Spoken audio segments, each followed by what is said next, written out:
कोई करेंगे महिला का?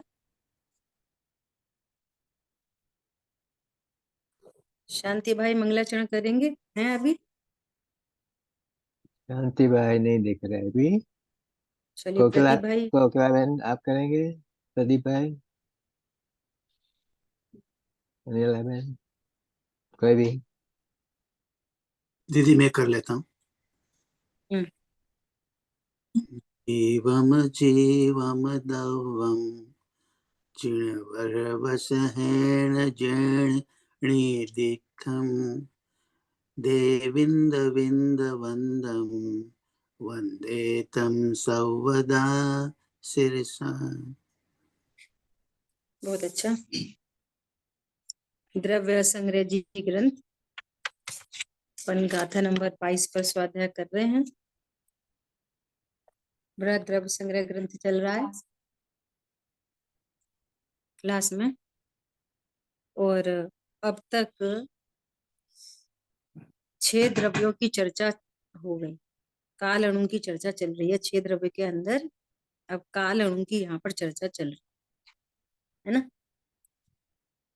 जीव की चर्चा 9 अधिकारों के माध्यम से आई, और फिर पुद्गल, धर्म, अधर्म, आकाश और काल। अब यहाँ काल द्रव्य की सिद्धि चल रही है। बहुत से जीव ऐसे हैं जो ऐसा कहते हैं कि काल नामक कोई पदार्थ नहीं होता इस दुनिया में। समय तो है लेकिन काल द्रव्य नहीं। तो उस काल द्रव्य की सिद्धि की जा रही है कि यदि समय नामक पर्याय है तो इसका मतलब है कि उसको धारती हुई वस्तु होनी चाहिए। मिठास है तो चीनी नामक कोई वस्तु होनी चाहिए। ऐसा बुद्धेश्वर ने कहा कि यदि काल शब्द है वाचक तो उसका वाच्य भी होना चाहिए। ऐसे अनेक हेतुओं से यहाँ पर काल द्रव्य की सिद्धि की जा रही है। ठीक है। कल अपनी चर्चा कहाँ तक हुई कुशल भाई? 266 पेज पर शंका पे थी दूसरी, जिस प्रकार हम्म। काल द्रव्य। हाँ ये चलिए यहीं से चर्चा करते हैं। हालांकि ये हो गया था। देखो क्या कह रहे हैं। इस प्रकार काल द्रव्य अपने परिणमन में उपादान कारण और सहकारी कारण भी है, उसी प्रकार सब द्रव्य भी अपने परिणमन में उपादान और सहकारी सहकारी कारण होवे। तो उन द्रव्यों के परिणमन में काल द्रव्य का क्या प्रयोजन है? विश्व की प्रत्येक वस्तु द्रव्य क्षेत्र काल भाव वाली है, तो अपने स्वकाल से वो परिणमन करती है। तो अब इसमें काल द्रव्य की क्या जरूरत है? इसका क्या प्रयोजन है काल द्रव्य का अन्य भिन्न द्रव्य का?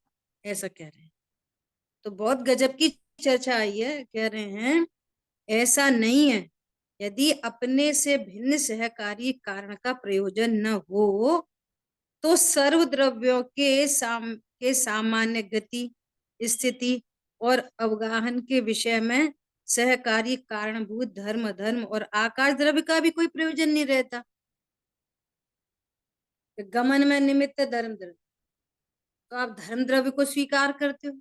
स्थिति में निमित्त है अधर्म द्रव्य, तो उसको भी स्वीकार करते हो। और आकाश द्रव्य अवगाहना देने में निमित्त है, उसको भी स्वीकार करते हो।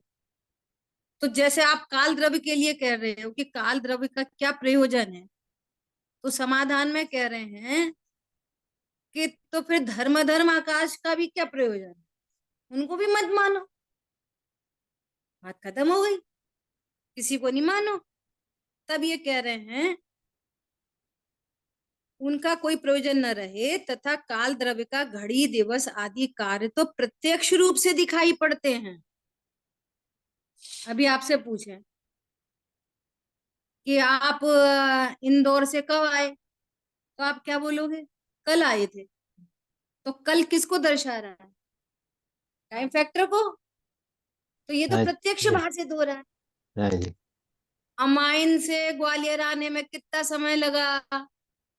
तो कहेंगे 2.5 घंटे। तो 2.5 घंटे समय को ही तो दर्शा रहा है।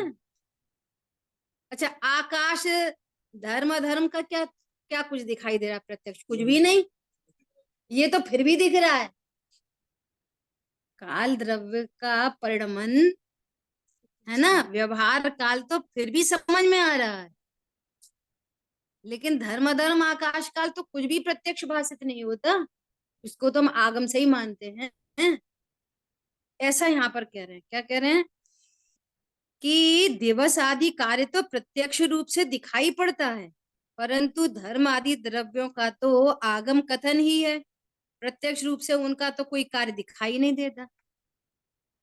बोलो, धर्म धर्म आकाश काल का प्रत्यक्ष क्या दिखाई देता है? कुछ भी नहीं। हम सिर्फ आगम सापेक्ष मानते हैं, है ना। तब कह रहे हैं प्रत्यक्ष रूप से उनका कोई कार्य दिखाई नहीं देता, अतः काल द्रव्य की भांति उनका भी अभाव प्राप्त होगा। तत्पश्चात जीव और पुद्गल दो ही द्रव्य रहते हैं। तत्पश्चात जीव और पुद्गल दो ही द्रव्य रहते हैं। अभी सुनना, यहाँ पर भी अपन थोड़ा सा और इसको देखें तो भाई साहब, एक शुद्ध पुद्गल परमाणु भी किसको दिखता है? वो भी तो नहीं जीव दिखता। जीव भी नहीं दिखता। और जीव किसको दिख रहा है? वो भी तो नहीं दिखता। तो कछु भी नहीं है फिर तो। है ऐसा। अच्छा, ऑक्सीजन भी तो नहीं दिखती। अभी कोरोना भी तो किसी को नहीं दिखा। किसको दिख रहा था कोरोना? किसी को सिंपल खांसी हो गई, जुकाम हो गया, कोरोना कोरोना कोरोना कोरोना, सबने ऐसा शोर मचाया। तब डॉक्टर ने बोल दिया कोरोना, तो हमने भी मान लिया कोरोना। और भले ही मलेरिया हो, टाइफाइड हो, कोरोना ही है अब। तो वो भी तो नहीं दिखता, लेकिन हम तो सब मान रहे थे कि नहीं मान रहे थे? कहने का मतलब ये है कि देह सापेक्ष हम सब मानते हैं। देह सापेक्ष यदि ऐसा कहे कोई कि आप रात के 2 बजे 2 नींबू और 1 हरी मिर्ची चौराहे पर डाल के आ जाना है, शमशान घाट पे रख के आ जाना, अपना चद्दर लेना, उसमें 1 नारियल रखना, 2 हल्दी रख देना और शमशान घाट में रख के आना, तुम्हारा भला होगा। तो वो सब मान लेते हैं। और जो यहाँ पारमार्थिक सुखी होने की बात है, वहां हम कहते हैं कौन सी आत्मा फात्मा किसने देखी। यहाँ पर हम कहते हैं कुछ नहीं होता नरक स्वर्ग, किसने देखा। और भगवान की उदक चंदन करते हैं, सुबह अभिषेक करते हैं। बोलो, किसने देखे नरक स्वर्ग? किसने देखे 6 द्रव्य? ये काल फाल क्या होता? अच्छा, अगर काल द्रव्य को नहीं माने तो क्या प्रॉब्लम आएगी? भगवान आत्मा तो हम हैं ही है। अरे बहुत बड़ी प्रॉब्लम आएगी। तुमने सबसे पहले तुम्हारा गृहीत मिथ्यात्व नहीं मिटेगा। क्यों? तुम्हारे को देव के ऊपर ही शंका है। काल द्रव्य को नहीं माने तो क्या प्रॉब्लम है? कि बहुत प्रॉब्लम है। तत्वों की भूल निकल जाएगी। हाँ जी। भूल है ऐसा। अच्छा, जो हमको पुद्गल द्रव्य भी दिख रहा है, वो सब पुद्गल की या तो विवाह व्यंजन पर्याय दिख रही है नेत्रइंद्रिय के माध्यम से, पुद्गल द्रव्य की विवाह व्यंजन पर्याय दिख रही हैं, या विभाव अर्थ पर्याय दिख रही हैं। पुद्गल द्रव्य तो नहीं दिख रहा, लेकिन उन उन व्यंजन और अर्थ पर्यायों से पुद्गल द्रव्य की सिद्धि होती है। क्या बोला? आपको 5 इंद्रिय के माध्यम से क्या दिख रहा है, और पर्टिकुलर नेत्र इंद्रिय के माध्यम से क्या दिख रहा है? बोलो। पुद्गल की पर्याय। मात्र पुद्गल। पर्याय दिख रही हैं। हम्म, या तो विभाव व्यंजन पर्याय दिख रही है, कोई कोई ना कोई शेप साइज दिख रहा है, आकार, हम्म, या फिर कलर दिख रहा है, वर्ण गुण की पर्याय दिख रही है। ये स्पर्श रस गंध वर्ण गुण थोड़ी दिख रहे हैं, गुण भी अव्यक्त होते हैं। तो हम उन पर्यायों से द्रव्य का निश्चय करते कि नहीं करते? बोलो। पुद्गल भी नहीं दिखता हमको। उद्गल भी नहीं दिखता, खाली पर्याय दिखती है। पर्याय दिखती है बस। अच्छा, जीव के केस में भी आकुलता सबको दिखती है, क्रोध सबको दिखता है। बोलो, right. मुसलमान को भी क्रोध उससे पूछो कि क्रोध को जानते हो, तो बोलेगा हाँ मुझे तो बहुत गुस्सा आती है। तो वो कैसे रंग की होती है? क्रोध कैसे रंग का होता है? वो क्रोध अमूर्तिक होता है, क्रोध अमूर्तिक। तो अमूर्तिक पर्याय जहां पर है तो वहां अमूर्तिक द्रव्य सिद्ध नहीं होता, सिद्धि करी जाती है। ये जैन धर्म, जैन धर्म मात्र, जैसे अभी अभी आप सब, अभी ये लोग घर में आए हैं हमारे कुछ मिलने वाले फ्रेंड्स, श्राविका, अब श्राविका सब सुना रही, मंगलाचरण सुना रही, भजन सुना रही, अर्घ सुना रही, कितना पुण्य बन रहा? बोलो कितना पुण्य बन रहा होगा उसको? कुछ नहीं, पता ही नहीं मैं क्या बोल रही हूँ क्या नहीं बोल रही। जैसे ट्विंकल ट्विंकल लिटिल स्टार, वैसा का वैसा ही जल फलाटो सोची सास, क्या फर्क पड़ रहा है उससे?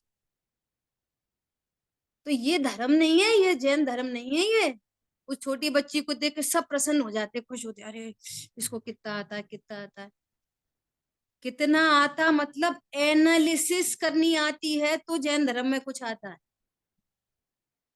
अगर आपको एनालिसिस नहीं आती तो जैन धर्म का कुछ नहीं आता। एबीसीडी आप एनालिसिस करने की चीज है जैन शास्त्र। मैं कौन हूँ, मेरा क्या स्वरूप है, भगवान ने छह द्रव्य कहे हैं, ये एनालाइज करने का काम है यहाँ पे। रट लो, पूजा कर रट लो, इतना अच्छे से बोलती है। अब तक तुमको बिन जाने दुख पाए निज गुण हाने। अब अपन सोचो, अपने अपने को खड़ा करो, और हम भी यही स्तुति गाते हैं, हम भी तो गाते हैं। अब आप विचार करो, अपन इसको शपथ ग्रहण करा रहे, बोलो भगवान से कह रहे हैं अति पुण्य उदयम, तो उसको भी आता है। भगवान से कह रहे हैं हे प्रभु, आज तक मुझे जितने भी दुख मिले वो आपको बिना जाने मिले, मैं आपको नहीं जानता इसलिए दुख दुख मिले मुझे। तो कवि ने लिख दिया सो हमने भी गा दिया। लेकिन क्या आपको ऐसी एनालिसिस है कि भगवान को नहीं जानने से मैं दुखी हूं? कोई क्वेश्चन मार्क खड़ा हो रहा है? क्या पढ़ रहे, क्या बोल रहे? भगवान को नहीं जानने से दुखी हूँ, तो ये समझ रहा पैसा नहीं है तो दुखी हूँ, शरीर में रोग है इसलिए दुखी हूँ। और पढ़ रहे हैं अब तक तुमको बिन जाने दुख पाए निज गुण हाने। आगे की लाइन क्या है? पाए अनंत दुख अब तक जगत को निज जान कर। बोलो अब तक दुख इसलिए मिले हैं कि मैंने जगत को निज जाना है। हम समझ रहे हम इसलिए दुखी हैं कि कोई हमारी सुनता नहीं है। बोलो कहाँ एनालिसिस हो रही, बताओ? कोई पूजा पढ़ कर देना, अभिषेक कर देना थोड़ी कोई जैन धर्म है। होता है ये भी, पर इतना जैन धर्म नहीं। एनालिसिस करो, कितनी गजब बात है। जगत हित कर, क्या है आगे? स, वो भगवान सर्वज्ञ भाषित जगत हित कर धर्म नहीं पहचान कर, मैंने धर्म को नहीं पहचाना इसलिए मैं दुखी हूं। इसलिए अब सीधा सीधा करो, अब मुझे सुखी होना है तो मुझे धर्म को पहचाना, यही सुखी होने का उपाय। ये ऐसे सुखी हुआ जा सकता है, अन्य कोई विश्व में सुखी होने का उपाय नहीं। ये है जैन शासन। ये उपदेश हो गया बस खाली, ये उपदेश तो हुआ कि भैया वहां पे डॉक्टर बसीन के यहाँ फ्री नेत्र चिकित्सालय में अमेरिका से डॉक्टर आए हैं, फ्री निशुल्क नेत्र शिविर लगाए। तो हमको क्या समझ में आती है? हमारी आंख तो खराब है पर हम पढ़ रहे हैं फ्री नेत्र शिविर लग रहा है, बस खत्म। अरे मेरी आंख खराब है, फ्री में आए हैं, डॉक्टर आए अमेरिका से, मेरे को अपॉइंटमेंट लेना है, ऐसे समझ में आ जाती है तुरंत। यहाँ पे क्या समझ में आती है? हम कितने से बोलते हैं हम तो ऐसा करते हैं। अरे भैया देखो क्या कह रहे हैं, देखो कितनी गजब की बात है, क्या कह रहे हैं? और वह तो ऐसा मानना तो आगम से ही विरुद्ध है। यदि आप ऐसा मानते हो तो आगम के विरुद्ध हो गए। जिस प्रकार अब अपन ने कल चर्चा यहाँ छोड़ी थी, है ना, क्या छोड़ी थी? जिस प्रकार घ्राण इंद्री से रसास्वादन नहीं हो सकता, बोलो किसी रस का स्वाद लेना है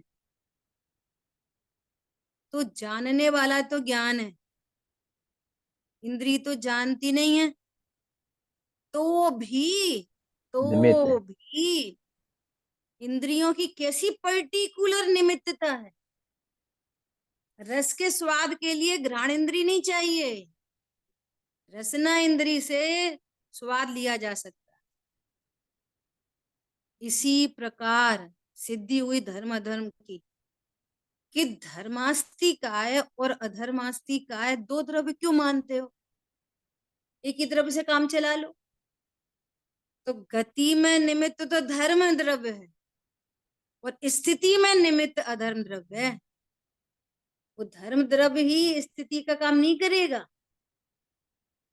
इसी प्रकार अनंत जीव, अनंत पुद्गल धर्म अधर्म और आकाश द्रव्य के परिणमन में निमित्त वो काल द्रव्य। इस प्रकार काल द्रव्य की सिद्धि होती, आगम से और युक्ति से, दोनों से सिद्धि होती। जानना तीन प्रकार का होता है, वो प्रमाणिक है। वो एक आगम ज्ञान प्रमाण ज्ञान है, एक युक्ति से जानना होता है और एक अनुभूति से जानना होता है। समझ आई बात? वे दोनों क्लियर होते हैं तो अनुभूति से जानना होता है। सो यहाँ पर कह रहे हैं कि जिस प्रकार घ्राण इंद्री से रसास्वादन नहीं हो सकता, उसी प्रकार अन्य द्रव्य का गुण अन्य द्रव्य द्वारा नहीं हो सकता, क्योंकि ऐसा मानने से द्रव्य संकर दोष, द्रव्य संकर रूप दोष का प्रसंग आता है। तीसरी गाथा में कल भी शायद मैं शेयर की थी, तीसरी गाथा में समयसार जी में कह रहे हैं कि वे छह द्रव्य एक दूसरे के ऊपर उपकार करते हैं। कैसा उपकार करते हैं? कि कोई किसी को डिस्टर्ब नहीं करता और सहकारी सब बने रहते हैं एक दूसरे के लिए। ये है उपकार, कोई किसी को डिस्टर्ब नहीं करता और सब सहकारी बने रहते हैं एक दूसरे के लिए। और ऐसा होने से ही अनंतता रह सकती है। नहीं तो संकर दोष हो तो एक द्रव्य दूसरे द्रव्य में मिल जाए, उसके गुण को वो गुण कर दे, धर्म द्रव्य का काम अधर्म द्रव्य कर दे, अधर्म द्रव्य का काल द्रव्य कर दे, हाँ, तो सर्व संकर दोष उत्पन्न हो जाएगा और धीरे धीरे विश्व का ही नाश का प्रसंग आ जाए। इसलिए सुनना ध्यान से, इसलिए देवशास्त्र गुरु का सच्चा श्रद्धा न हो, वो छह द्रव्य का सच्चा श्रद्धा न हो, ये अनंत पाप की कोटि में आता है। चलिए भैया, बहुत गजब की बात है ये। दुनिया कह रही है हिंसा झूठ चोरी कुशील परिग्रह ये पाप है, जगत इसको पाप समझ रहा है। जैन शासन कह रहा है कि तेरे ज्ञान में पूरे विश्व के नाश का प्रसंग बना हुआ है, तू जानता नहीं है, अपने खुद के ही पाप को नहीं जानता। तो ये समझ रहा है ये उसका काम करता, वो उसका काम करता। मेरी पत्नी मुझे दुखी करती और बच्चे मेरी बात नहीं मानते, मैं इसलिए दुखी हूँ।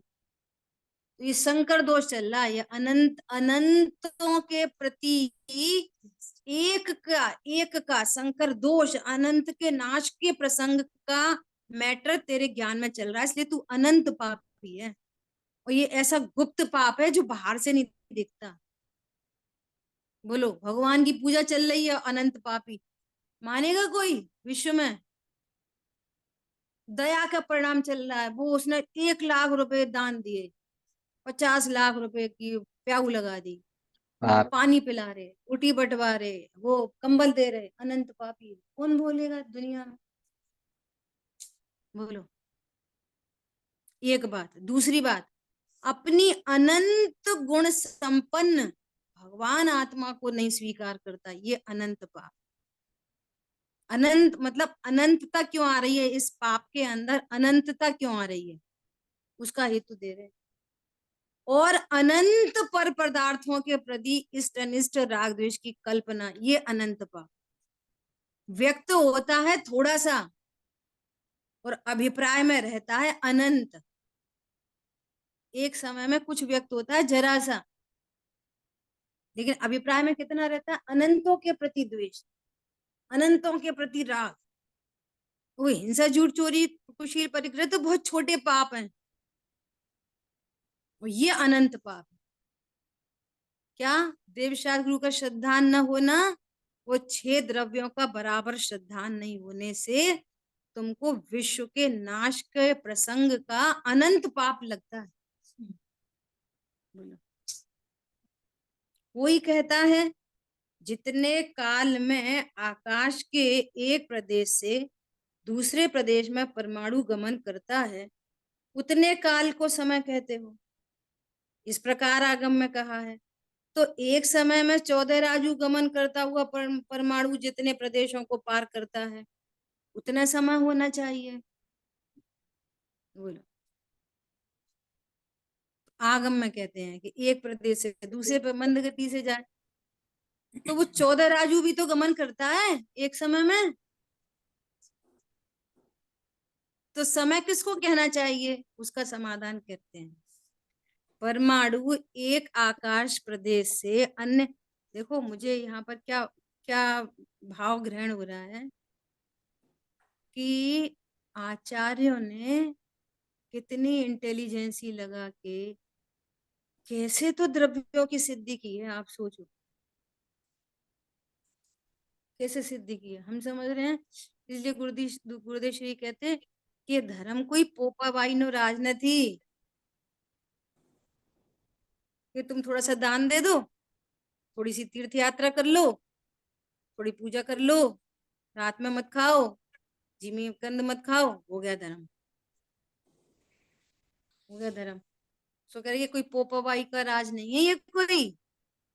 बोलो आचार्य देव को क्या पड़ी है काल द्रव्य की स्थापना करने की, कितनी मेहनत कर रहे हैं, बोलो कैसे कैसे समझा रहे हैं। और हमें तो कोई सिंसियरिटी नहीं बन रही इस तरह की। ये बात दीदी परमाणु एक आकाश। हाँ एक प्रश्न पूछे दीदी, वो हाँ, संकर दोष आपने समझाया, वो फिर से वो थोड़ा एक्सप्लेन करके समझाइए। संकर दोष कैसे लगता है? संकर हमारा दोष भाव निर्मल हो फिर भी हमें संकर दोष लगता है? हाँ, संकर दोष मतलब कि हम भिन्न भिन्न द्रव्यों की सत्ता को स्वीकार न करें, एक बात। और एक द्रव्य का कार्य दूसरा द्रव्य करता है, दूसरे द्रव्य का कार्य तीसरा द्रव्य करता है, उसकी पर्याय को वो करता है। तो फिर भैया वो दूसरा क्या, ऐसा समझो चीनी मिठास भी करती है और चीनी खटास भी करती है, फिर नींबू क्या करता है, प्रश्न है आपसे। तो नींबू फ्री हो गया ना, फालतू। तो आपने जो नींबू की एग्जिस्टेंस है ना, वो भी एक सत्ता स्वरूप वस्तु है ना, तो आपने उसकी सत्ता का निरादर किया, उसकी विराधना कर दी। देखो वो नींबू समझ में चीनी आया, से, बट आपने सुनो जब सुनो बोला ना सुनो कि सुनो पूछ सुनो, पूछ। नींबू चीनी से समझ में नहीं आएगी, ऐसे समझ में आएगी।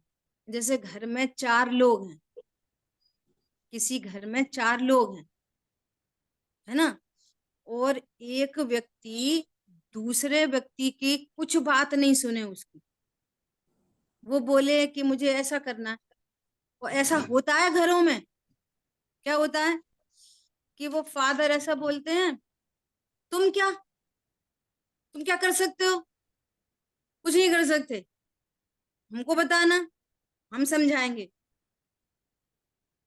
तो वो बेचारा बता देता है कि पापा मैं ऐसा कर लूं, तो पापा ओके कर देते हैं तो वो करता है, और पापा क्रॉस कर देते हैं तो फिर वो नहीं करता। जानते हो इसका क्या रिजल्ट आता है? वो अनकेपेबल हो जाता है लॉन्ग टर्म्स में, उसके अंदर निर्णय करने की क्षमता ही खत्म हो जाती है। सुनना ध्यान से, इसका मतलब है कि आपने उस इंडिविजुअल आइडेंटिटी का सत्यानाश कर दिया आपने, इसका ये अर्थ है। समझ आई बात? इसका ये अर्थ है, इसका ये दोष है बहुत बड़ा। आप हर की आइडेंटिटी को स्वीकार करो और अपने से कम मत जानो किसी को, वो भी एक जीव है। ऐसा सब में लगाना 6 द्रव्यों में। ये तो उदाहरण है उस समझने के लिए संकर दोष क्या है, कि आपने दूसरे की सत्ता ही नहीं स्वीकार कर रहे। जो कुछ है मैं हूं होल सोल, मेरी बात मानी जाएगी और किसी की नहीं मानी जाएगी। तो आपने क्या कर दिया, उसका सत्यानाश कर दिया। आपके ज्ञान में उसकी सत्ता की स्वीकृति नहीं है। उसकी सत्ता तो एग्जिस्टेंस तो है अपनी जगह, लेकिन आपके ज्ञान में उसकी सत्ता नहीं है। एक की सत्ता नहीं है तो फिर अनंत की सत्ता भी स्वीकार नहीं है। इस प्रकार से वो कोई इस विश्व में रहने वाले अनंत द्रव्य कोई इकट्ठे नहीं हो जाते। तेरे ज्ञान में किसी का अस्तित्व है और किसी का नहीं है, तो तेरे ज्ञान में दोष है, विश्व के अंदर दोष नहीं है, इसलिए तू अनंत पापी है। ये कह रहे हैं यहाँ पर। विश्व में 2 द्रव्य मिलकर एक नहीं हो जाते, एक द्रव्य दूसरे द्रव्य का कार्य नहीं करता विश्व में। पर हम समझ रहे हैं, क्या समझ रहे हैं, हमको गुस्सा आपने दिला दी फालतू में, तो तुम्हारी पर्याय का उत्पादक कौन हो गया, कोई दूसरा। समझ आ गई बात? वो काल द्रव्य नहीं होने से क्या होता है, असंख्यात काल अणु है, असंख्यात। आप उनकी सत्ता को स्वीकार नहीं कर रहे। ये अनंत पाप है। इस प्रकार से अनंत पाप कहलाता है ये, मिथ्यात्व नाम का अनंत पाप। ये क्यों चल रहा है मिथ्यात्व? पंडित साहब ने लिखा है क्या, ये तो मुझ सम सत द्रव्य अरे, ये बाह्य लोक संसार नहीं, यह तो मुझ सम सत्य द्रव्य अरे। ना किसी ने मुझको दुख दिया, न कोई मुझको सुखी करे। इस संबंधी विपरीत मान्यता से संसार बड़ा है। 6 द्रव्यों के स्वरूप को नहीं जानने से विश्व, संसार और मैं, इसके स्वरूप को नहीं जानने से ये अनंत पाप चलता है परिणति में। हम किसी की सत्ता को स्वीकार करते हैं और किसी की सत्ता को स्वीकार नहीं करते हैं। हम समझते हैं कि 2 द्रव्य मिलकर एक हो जाते हैं, एक की पर्याय दूसरा द्रव्य करता है, दूसरे की पर्याय तीसरा द्रव्य करता है। तो इसको संकर दोष कहा जाता है, और ये संकर दोष अनंत पाप है। समझ आई बात? हाँ क्लियर हुई जी, आपको? हाँ जी दीदी, हाँ जी। ऐसा देखो, मुझे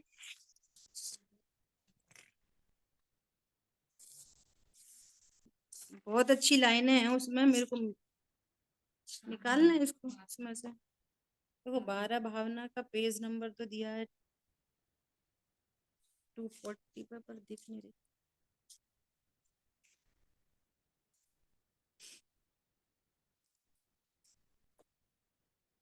चलो कभी फिर देखेंगे। ठीक है, क्लियर हुआ संकर दोष? हाँ जी किसी दीदी। की सत्ता को स्वीकार नहीं करना और 2 द्रव्य मिलकर एक हो जाए, एक द्रव्य का कार्य दूसरा द्रव्य करे। अभी तत्व सूत्र जी की क्लास चल रही ना दोपहर में, सम्यक दर्शन की प्राप्ति का उपाय, तो आदरणीय राम जी भाई ने बात यहीं से शुरू की है। सबसे पहले 2 द्रव्यों के बीच में अत्यंत भाव अत्यंत जानो, अभाव। निश्चय करो 2 द्रव्यों के बीच में अत्यंत भाव। फिर दूसरा, अगुरु लघुत्व गुण के कार्य को स्वीकार करो। बोलो, यदि आप अगुरु लघुत्व गुण के कार्य को स्वीकार नहीं करोगे, परिभाषा तो सबको आती है, उसका एप्लीकेशन कैसा है? हम्म। द्रव्य कभी द्रव्यांतर नहीं होता, द्रव्य में रहने वाले गुण कभी अन्य गुण रूप नहीं होते, एक बिखर पर्याय दूसरी पर्याय रूप नहीं होती, अनंत गुण बिखर कर अलग अलग नहीं हो जाते। इसका क्या मतलब है? बोलो, एक पर्याय दूसरी पर्याय का कुछ नहीं करती, एक गुण दूसरी की चरम स्वतंत्रता की बात है। द्रव्य कभी पर्याय रूप नहीं होता, पर्याय कभी द्रव्य रूप नहीं होती, और प्रत्येक पर्याय का उत्पादक वो स्वयं ही द्रव्य है। वो हम तो खुले खुला बोलते हैं, मंदिर में खड़े होके बोलते हैं, अरे इन्होंने मेरा दिमाग खराब कर दिया। तेरा दिमाग तेरी पागलपन से हुआ है कि दूसरे ने करा है? तेरी अज्ञानता से तेरा दिमाग खराब हुआ है कि दूसरे ने करा है? बोलो, एक द्रव्य दूसरे द्रव्य को क्रोध करा सकता है? ऐसा निश्चय करने पर आप प्रमाण में जब आते हो तो पूरा पूरा ज्ञान पूरे विश्व से निश्चिंत निर्भर होता है। ऐसा ज्ञान सम्यक दर्शन का पात्र होता है। निमित्त नैमित्तिक संबंध की निकटता को स्वीकार करना चाहिए। निमित्त पर द्रव्य में जाकर कुछ नहीं करता, ऐसा स्वीकार करना चाहिए, तब सम्यक दर्शन का पात्र होगा। पता है उसके आगे कितना बढ़िया लिखा है? ऐसा निश्चय करने पर, स्वद्रव्य और परद्रव्य का निश्चय करने पर अब क्या होता है कि अब स्वद्रव्य में दो पहलू दिखते हैं। क्या बोला? कौन दो बोलेगा? पह- अभी जो सेंटेंस बोला, बोलो। उसको जानने से स्वद्रव्य में दो पहलू दिखते हैं। दो पहलू दिखते हैं, एक द्रव्य स्वभाव और एक पर्याय स्वभाव। सिक्के के दो पहलू होते हैं, एक हेड एंड एक टेल। एक हेड होता है, एक टेल होता है। ऐसे एक द्रव्य स्वभाव होता है, एक पर्याय स्वभाव होता है। बहुत बढ़िया बात लिखी है। दो द्रव्यों की भिन्नता भाषित होने पर द्रव्य का लक्ष्य छूट जाता है और स्वद्रव्य के विचार में आता है। जब पर द्रव्य से अत्यंत भाव है तो पर के बारे में क्या विचार करना?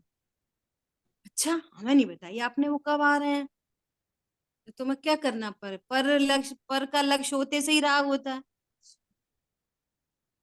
स्व का विचार करो उतनी देर।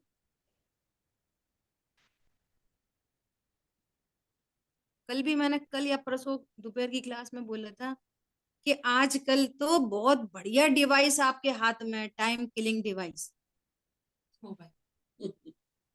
कुछ होश नहीं है। जो चीज आपके लिए वरदान हो सकती है उसी को हाउ टू यूज में आप उसको अभिशाप बनाते हो। कितनी टाइम किलिंग डिवाइस हो जाती है ये किसी के लिए, बोलो। फालतू में ही लेना एक न देना दो। वो कहाँ मुमुक्षु पने की बात कर रहे, काम सम्यक दर्शन का उपाय चाहते, बोलो। जहां कह रहे हैं कि दो द्रव्यों की भिन्नता भाषित, कितनी सीरियसनेस है। दो द्रव्यों की भिन्नता भाषित होने पर लक्ष्य छूट ही जाता है। पर द्रव्य नहीं छूटता, लक्ष्य छूट जाता है कि ये दुख रूप है कि सुख रूप है। भले ही पर लक्ष्य से अभी दुख हो रहा हो, लेकिन ज्ञान में ये बात डिसाइड हो जाती है कि पर लक्ष्य ही महाविकार है, इससे कोई लाभ नहीं है मुझे। स्वात्म विचारों में आता है। फिर स्वात्म विचारों में दो पहलू दिखते हैं, एक द्रव्य स्वभाव, एक पर्याय स्वभाव। इस प्रकार से द्रव्य दृष्टि बनती है। तो अभी देखो दो द्रव्यों की भिन्नता भाषित हुई कि नहीं हुई? पर का लक्ष्य विकार रूप दिखता कि नहीं दिखता? भले ही लक्ष्य हो रहा है वो अलग बात है, बट डिसीजन क्या है पर के बारे में? पर कोई लाभकारी नहीं, हानिकारी भी नहीं। तब स्वात्म विचार में सहज ही आएगा। अब आत्म विचारों में आएगा तो दो पहलू दिखेंगे। ऐसी पूरी विधि दी है, बहुत बढ़िया। देखो क्या कह रहे हैं, वो जो अभी मिल गया संसार भावना, दीदी ये आत्मविचार के बाहरी। दो पहलू, आत्मविचार के दो पहलू कौन से? आत्मा में दो पहलू हैं, एक द्रव्य स्वभाव है, एक पर्याय स्वभाव है। हाँ, द्रव्य स्वभाव है वो अनादि अनंत एक रूप है, और जो पर्याय स्वभाव है उत्पाद व रूप है। क्षणिक है। अनादि काल से पर्याय का ही लक्ष्य और पक्ष है। अब इसको पता चलता है कि वो पर्याय का लक्ष्य होने पर पर्याय रूप पूरी आत्मा को पर्याय रूप ही देखता है। और जो दूसरा पहलू है ना द्रव्य स्वभाव, उसका तो पता ही नहीं है। एकांती है ना, तो सिर्फ पर्याय को स्वीकार करता है अकेला। उसके ज्ञान में कोई द्रव्य स्वभाव अनादि अनंत त्रिकाल रहने वाली वस्तु कोई सत्ता मौजूद है ये पता ही नहीं। अकेली पर्याय पर्याय पर्याय रूप ही अपने को मानता है। लेकिन जब भगवान के आश्रय से जब द्रव्य का निर्णय होता है तो पता चलता है कि यहाँ पे द्रव्य भी है अनादि अनंत एक रूप रहने वाली वस्तु, और यहाँ पे प्रतिक्षण उत्पन्न करने वाला पर्याय स्वभाव है उत्पाद में। अभी बात की थी ना, यहाँ क्रोध है, क्रोध क्रोध है, इसका मतलब है यहाँ चारित्र गुण है। चारित्र गुण ना हो और क्रोध हो जाए,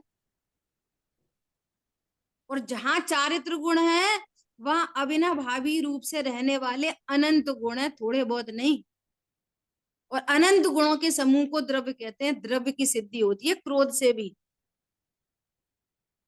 सो वो द्रव्य तो हमें पता ही नहीं कि हम द्रव्य है, हमें तो क्रोध क्रोध अकेला पता है। या फिर हम जानने वाले हैं, सो हमें अकेली ज्ञान की पर्याय पता है। अरे जहां ज्ञान है वहां ज्ञान गुण है कि नहीं, और जहां ज्ञान गुण है वहां अनंत गुण है कि नहीं, सहभावी रूप से रहने वाले सहवर्ती पर्याय। और अनंत गुणों के समूह को द्रव्य कहते हैं। आत्मा की सिद्धि हो गई। ऐसे ही यहाँ काल द्रव्य की सिद्धि कर रहे हैं कि घड़ी घंटा दिन दिवस वर्ष 70 कोड़ा कोड़ी सागर पल्योपम ये सब व्यवहार काल है कि नहीं। तो यदि व्यवहार काल है तो वर्तना हेतुत्व कोई पर्याय भी है, और वर्तना हेतुत्व पर्याय है तो उस संबंधी एक द्रव्य भी है। इस प्रकार से काल द्रव्य की सिद्धि की जा रही है। आई बात ख्याल में? देखो क्या कह रहे हैं, उसका समाधान करते हैं कि परमाणु एक आकाश प्रदेश से अन्य प्रदेश पर जाता है, उतने काल को शास्त्र में समय कहा है। वह परमाणु की मंद गति की अपेक्षा से है, और परमाणु एक समय में 14 राजु गमन करता है तो भी एक समय ही होता है। यहाँ यह दृष्टांत है कि कोई देव दत्त नामक पुरुष मंद गति से चलकर 100 दिनों में 100 योजन चलता है, और वही पुरुष विद्या के प्रभाव से शीघ्र गति करके एक दिन में भी 100 योजन जाता है। तो क्या उसको 100 योजन चलने में 100 दिन लगते हैं? नहीं, अपितु एक दिन ही लगता है। आज अद्भुत छवि क्या बोला? निहारी। समझ आ गई बात? तो भी उसको एक ही दिन लगता है। इसी प्रकार 14 राजु गमन करने में भी शीघ्र गमन के कारण परमाणु को एक ही समय लगता है। तो यहाँ हमको परमाणु के कारण समय नहीं होता। वो तो समय को कैसे डिफाइन किया जाए, तो परमाणु की गति के माध्यम से समय पर्याय को दिखा रहे हैं, और समय पर्याय को धारती हुई वस्तु काल द्रव्य है। इसकी सिद्धि चल रही, ठीक है। तथा विशेष स्वयं विषयों के अनुभव रहित होने पर भी यह जीव दूसरों के द्वारा देखे हुए सुने हुए अनुभव किए हुए विषय का मन में स्मरण करके जो विषयों की अभिलाषा करता है उसे अब ध्यान कहा जाता है। देखो कितनी गजब की बात कह रहे हैं। स्वयं ने विषयों का अनुभव नहीं किया और दूसरों ने देखा और दूसरों ने सुनाया। दूसरों ने कहा, अरे मैंने वो गुलाब जामुन खाया था, इतना टेस्टी था, क्या बताऊं। अरे मैं वहां लंदन गया था, इतना सुंदर मंदिर था कि क्या बताऊं। श्रीनगर गया, वहां की क्या लेक थी। तो दूसरों के अनुभव किए विषयों को मन में स्मरण करके उन विषयों की तो अभिलाषा करता है। तूने तो देखे सुने नहीं। बोलो। तो उसे तो अब ध्यान कहा जाता है। उस विषय अभिलाषा रूप अब ध्यानादि समस्त जाल रहित स्वसंवेदन से उत्पन्न सहजानंद जिसका एक लक्षण है। देखो कितने विशेषण दे रहे हैं। ऐसे अब ध्यान से रहित जो विषयों रूप हैं, जो विषयों की अभिलाषा रूप मन में स्मरण है, वो तो अब ध्यान है। और ये तो अब ध्यान से रहित, क्या बोले हैं, समस्त जाल रहित स्वसंवेदन से उत्पन्न सहजानंद जिसका लक्षण है। ऐसे सुख के रसास्वाद सहित जो है वह वीतराग चारित्र है। और उसके साथ जो अविनाभावी होता है वह निश्चय सम्यक्त तथा वीतराग सम्यक्त कहलाता है। वही निश्चय सम्यक्त ही तीनों काल में मुक्ति का कारण है। इसके अभाव में काल तो सहकारी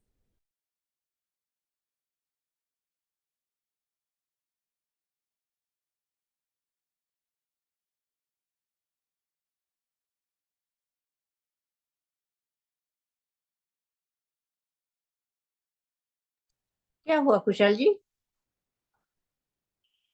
हेलो। दीदी ड्रॉप हो गई हैं। अच्छा अच्छा। उनकी आवाज नहीं आ रही दीदी की। हाँ दीदी दिखती नहीं है तो। दीदी है, दिख तो रही है, अभी दिख रही है, पर आवाज ओके। से नहीं आ रही।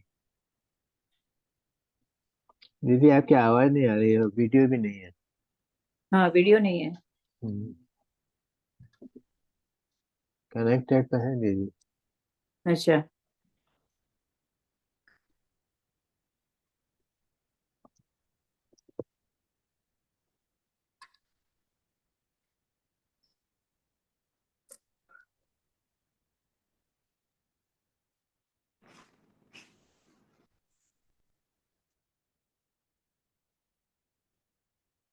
अपना समय भी हो गया है तो मैं रिकॉर्डिंग बंद करता हूँ।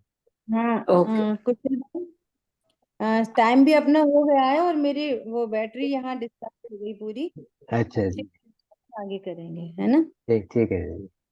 हाँ, जिनवाणी स्तुति करते हैं। वैसे हमारे बीच ऋषभ भाई आए हुए हैं, एक अच्छी सी स्तुति भी ले सकते हैं। अरे लीजिए। ठीक, 2 लाइन, 2 लाइन। हाँ कोई बढ़िया। मैं वीडियो ऑन करती हूँ।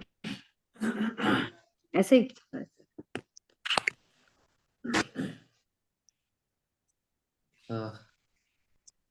ठीक है। माजिन वाणी तेरो नाम सारे जग में धन्य है। माजिन वाणी तेरो नाम सारे जग में धन्य है। तेरी उतारे आरती माँ तेरो नाम धन्य है। ज्ञान की ज्योति तू ही जलाती, ज्ञान की ज्योति तू ही जलाती, भक्तों को भगवान तू ही बनाती, भक्तों को भगवान तू ही बनाती।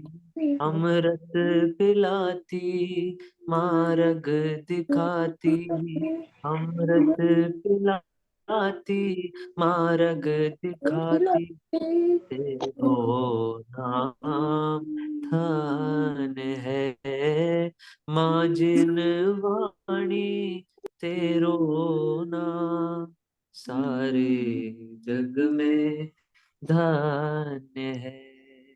सारे जग में धन्य है। निज निधि निज में बताई यह अनंत उपकार है उसके लिए जिन वाणी माँ को वंदना। द्वादशांगमयी जिनवाणी माता की जय। जय जय हो। बहुत सुंदर। जय जिनेन्द्र। जय हो।